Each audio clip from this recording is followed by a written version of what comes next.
Hello viewers, I am Deepti. मैंने previous year की videos में आपको हिंदी आईसीएसई क्लास 10 के रिगार्डिंग जो चैप्टर्स पेपर के लिए प्रेडिक्टरी चैप्टर में दिए थे, उनमें से out of 8 chapter 7 chapter paper में आए थे। According to me this year आपको एकांकी संचय से सूखी डाली एक चैप्टर जो है वो आने की पूरी पॉसिबिलिटी है।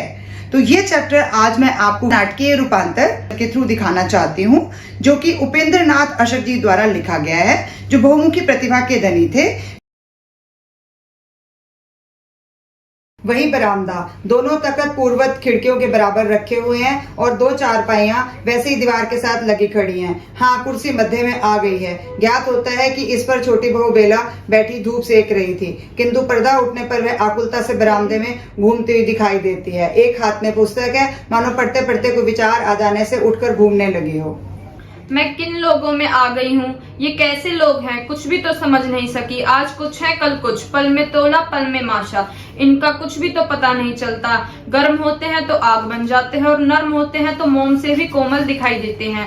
आज जिस बात को बुरा कहते हैं कल उसी की प्रशंसा करते हैं। मैं तो तंग आ गई इन लोगों से। तुम ठीक कहती थी बेटी, इस रद्दी सामान से बैठक नहीं कबाड़ी का गोदाम दिखाई देती थी। सोचती थी कि यह सारा सामान इतने दिन से इस कमरे में पड़ा है, कुछ ऐसा बुरा भी नहीं है। इस पर इतनी देर से सब बैठते आ रहे हैं कि दादाजी बुरा ना माने। पर अच्छा किया तुमने जो ये सब उठा दिया। मैंने परेश से कह दिया है, तुम उसके साथ जाकर अपनी रुचि के सामान खरीद लाओ। यह सब मैं रजवा से कहकर सुरेश के कमरे में भिजवा देती हूँ। कई बार निगोड़ी इन्हीं कुर्सियों की वजह से वह मुझसे रूठ चुका है। आप बैठिए माँ जी। बस तुम बैठो बेटी, मैं तो यूं ही तुम्हें इधर बैठे देखकर चली आई। अनाज पड़ा है, उसे फटकना है, मिर्चें पड़ी हैं, उन्हें कूटना है, मक्खन कई दिनों का इकट्ठा हो गया है, उसका घी बनाना है, 20 दूसरे काम है और दिन ढल रहा है। मैं सोचती थी तुमने मेरी बात को बुरा ना माना हो। वास्तव में बेटी रजवा मेरे पास आकर फूट कर रो दी। नौकरानी समझदार, विश्वसनीय और आज्ञाकारी है, किंतु जो काम उसने कभी किया ही नहीं वह उससे किस प्रकार हो सकता है। आप बैठिए तो। बैठो बैठो बेटी, कष्ट ना करो। मैं तुम्हारा अधिक समय नष्ट ना करूंगी। मैं तो केवल तुमसे उसकी सिफारिश करने आई थी। भावुक स्त्री है, जल्दी ही बात का बुरा मान जाती है। तुम यूं करना कि ज्यों ही नया फर्नीचर आ जाए अपने सामने लगवाकर रजवा को एक बार झाड़ना बुहारना सिखा देना, फिर वह गलती नहीं करेगी। ना हो तो कभी मुझे बता देना, मैं उसे समझा दूंगी। नहीं, आप तुम पढ़ी लिखी समझदार हो बेटी, इसलिए तुमसे इतना कह दिया है। यो तुम ना चाहो तो कोई दूसरा प्रबंध हो जाएगा। तुम इस बात की तनिक भी चिंता ना करो। आप बैठिए तो सही। नहीं, तुम अपना पढ़ो, मैं वृथा तुम्हारा समय नष्ट ना करूंगी। इन लोगों को कुछ भी तो समझ नहीं पाती हूँ। ये माँ जी एकदम कैसे बदल गई। अभी परसों मुझे ही इसी रजवा के लिए डांट रही थी। इनका कुछ भी तो पता नहीं चलता। क्यों बेटी, अब रजवा कुछ काम सीख गई है या नहीं? बुढ़िया है तो सियानी। आपने इंदु से ठीक ही कहा था, हमें वास्तव में काम की परख नहीं। पर अब आइए इधर बैठिए, चारपाई सरका लीजिए। मैंने एक अनुभवी नौकरानी खोज लाने के लिए कह दिया है, जो नए फैशन के बड़े घरों में काम कर चुकी है। वास्तव में बहू दादाजी पुरानी नौकरों के हक में हैं, दयानतदार होते हैं और विश्वसनीय हमारे पास पीढ़ी दर पीढ़ी काम करते आ रहे हैं। इस रजवा की सास भी यही करती थी, अब रजवा की बहू भी यही करती है।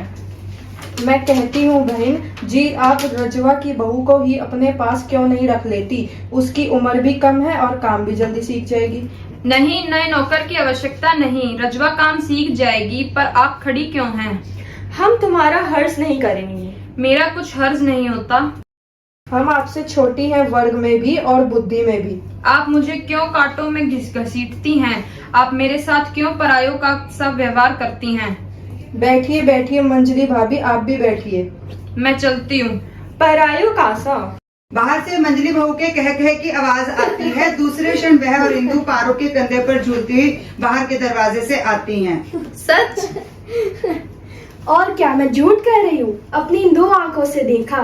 मलावी ने सारे की सारी छत फावड़े से खोद डाली और मनसीलाल महाशय मुंह देखते रह गए। भाई मुझे भी बताना क्या किया मलावी ने? सच? बंसीलाल के सामने उखाड़ कर फेंक दी छत मलावी ने। मैं कहती हूँ मुंह देखते रह गए बंसीलाल महाशय। ताका किए मुटुर मुटुर। और कौन सी छत खोद डाली यह तो बताओ। रसोई की और कौन सी। अभी 2 घंटे भी नहीं हुए कि राज मजदूर छत डाल के गए और बंसीलाल कारीगरों और मजदूर से निपटकर अभी दुकान को गया था कि आ गई इधर से मलावी मारो मार करती। जाने किसने उसे जाकर बताया कि तुम्हारे देवर ने अपनी रसोई पर छत डाल ली है। लेके फावड़ा बस सारी की सारी छत उसने खोद डाली। बंसीलाल तब पहुंचते तब अंतिम कड़ी भी उखाड़ चुकी थी। तब क्या करते, बस ताका किए मुटुर मुटुर। पर बंसीलाल का लड़का गली के सिरे पर खड़ा ताक ठोक रहा था। ताल ठोक रहा है?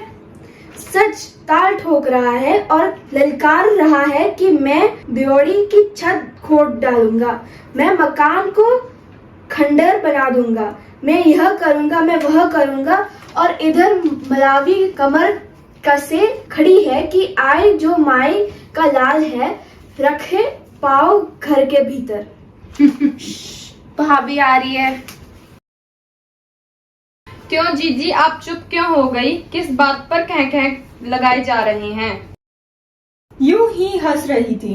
आओ इधर कुर्सी पर बैठो। नहीं नहीं आप बैठिए, मैं इधर तखत पर बैठ जाती हूँ।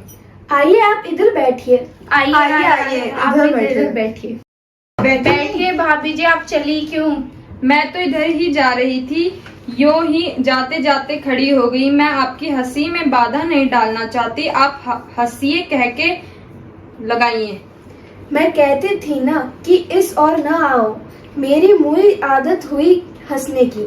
अब एक यही स्थान था बैठने को। हम हंसती है तो हंसती है दिल से और छोटी बहू के अभयन में बाधा पड़ती है।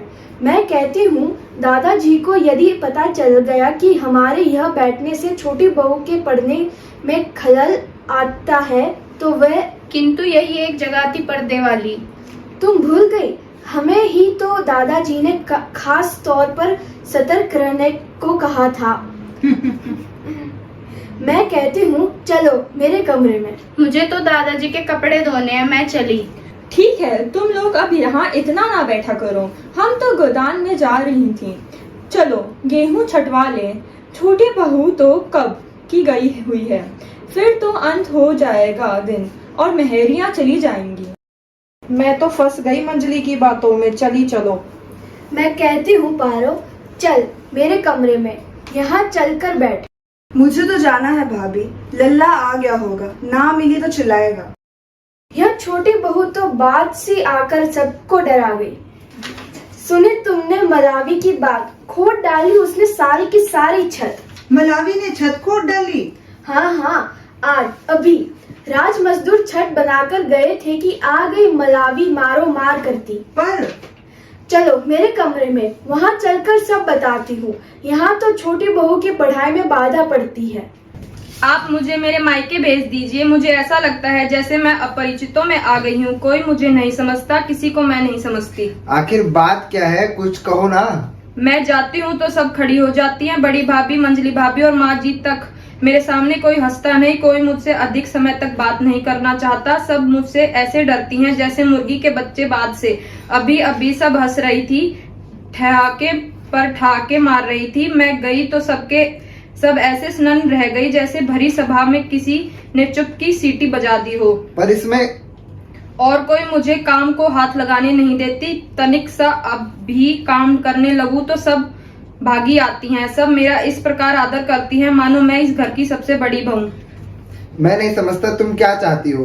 तुम्हें शिकायत थी कोई तुम्हारा आदर नहीं करता, अब सब तुम्हारा आदर करते हैं। तुम्हें शिकायतें थी कि तुम्हें सबसे दबना पड़ता है, अब सब तुमसे दबते हैं। तुम्हें शिकायत थी कि तुम सबका काम करती हो, अब सब तुम्हारा काम करते हैं। आदर सत्कार आराम, न जाने तुम क्या चाहती हो। न जाने मैं क्या चाहती हूँ, न जाने मैं क्या चाहती हूँ, पर मैं इतना जानती हूँ कि मैं ये सब आदर सत्कार सुख आराम नहीं चाहती। न जाने मैं क्या चाहती हूँ, न जाने मैं क्या चाहती हूँ, पर मैं इतना जानती हूँ मैं ये सब आदर सत्कार सुख आराम नहीं चाहती। भाभी जी, भाभी जी, भाभी जी। हैं भाभी जी, आप तो रो रही है। नहीं, मैं रो नहीं रही, पर हिंदू परमात्मा के लिए मुझे जी जी करके ना बुलाया करो। तो भला यह कैसे हो सकता है? आप मुझसे बड़ी और आप मुझसे कहीं अधिक पढ़ी लिखी है। पहले तो तुम मुझे यो जी जी करके नहीं बुलाया करती थी। मैं तो मूर्ख ठहरी भाभी जी। दादाजी ने कहा था। दादाजी ने क्या कहा था? उन्होंने सबको समझाया था कि घर में सबको आपका आदर करना चाहिए। किंतु उन्होंने यह सब क्यों कहा? मैंने तो कभी उनसे इसकी शिकायत नहीं की। शायद छोटे भैया ने उनसे ये कहा था कि आपका जी यहाँ नहीं लगता, आप बाग वाले। ओ यह बात है।